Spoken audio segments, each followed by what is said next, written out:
दोस्तों मार्च महीने में नवरात्रि चल रही है। अब ऐसे में सप्तमी अष्टमी नवमी का कंफ्यूजन है, क्योंकि सप्तमी तो अगर आज है तो अष्टमी नवमी क्या एक ही दिन पड़ेगा या अष्टमी नवमी अलग अलग दिन होगा? आइए जानते हैं। क्योंकि दोस्तों आपको बता दें कि आज 25 मार्च को सप्तमी है और कुछ लोग कह रहे हैं 26 मार्च को ही अष्टमी नवमी दोनों एक साथ पड़ रहा है। इस दिन कंजक पूजा होती है, यानी कन्याओं को भोजन कराया जाता है, हवन होता है। चैत्र नवरात्रि 2026 माँ दुर्गा के 9 स्वरूपों की आराधना का पवित्र पर्व है। 19 मार्च को शुरुआत हुई है, 27 मार्च को रामनवमी के साथ ही समाप्त होगा।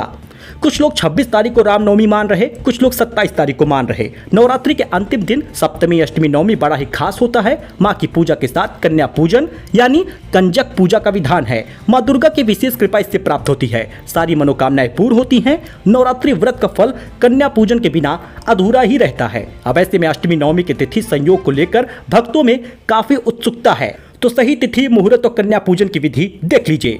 चैत्र नवरात्रि की सप्तमी तिथि आपको बताए तो 25 मार्च को रहेगा। 24 को ही ये मुहूर्त लग गया है, 25 मार्च को 1:30 बजे तक समाप्त होगा।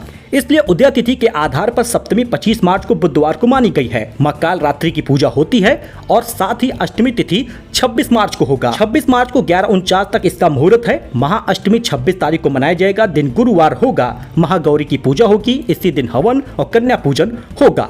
कई भक्त अष्टमी के दिन ही कन्या पूजन करते हैं, तो आप उसी दिन करें।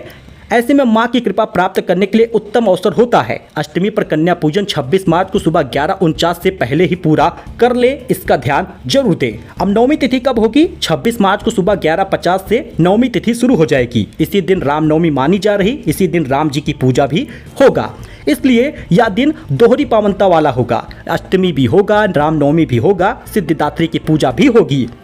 नवरात्रि व्रत का पारण भी आप इसी दिन करेंगे। जो भक्त नवमी का कन्या पूजन करते हैं वो 27 मार्च को सुबह 10 बजे से पहले पूजन कर सकते हैं। अब कन्या पूजन की विधि क्या है, महत्व क्या है? सुबह कन्या पूजन में 2 से 10 साल तक की कुंवारी कन्याओं को मां दुर्गा का स्वरूप माना गया है। उनको मन पूर्वक बुलाइएगा, स्वागत करिएगा। कन्याओं को लाल या पीले वस्त्र पहनाइएगा, उनके पैर धोकर रोली, कुमकुम, अक्षत और फूल लगाइएगा। उन्हें हलवा, पूरी, चना, मिठाई, फल का भोग लगाइएगा। दक्षिणा दीजिएगा, वस्त्र दीजिएगा, श्रृंगार की सामग्री और कुछ उपहार जरूर दीजिएगा। छोटी कन्या है इसलिए आप पढ़ाई से रिलेटेड कई चीजें दे सकते हैं, जैसे बॉक्स हुआ, टिफिन हुआ, बैग हुआ, छोटी पर्स हुई या लिखने पढ़ने के सामान हुए, कलर हुआ, ये सारे सामान आप कन्याओं को दे सकते हैं।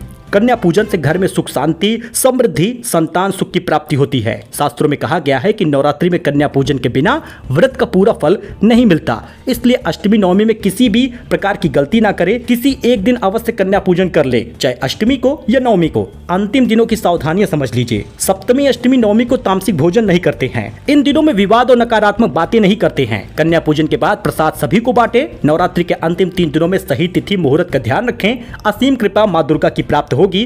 कन्या पूजन मन से करें, जल्दबाजी बिल्कुल ना करें। सो मिलते हैं नए अपडेट में नई जानकारी के साथ। वीडियो पसंद आया हो तो लाइक करें, सब्सक्राइब करें चैनल को। फिलहाल के लिए इतना ही, धन्यवाद।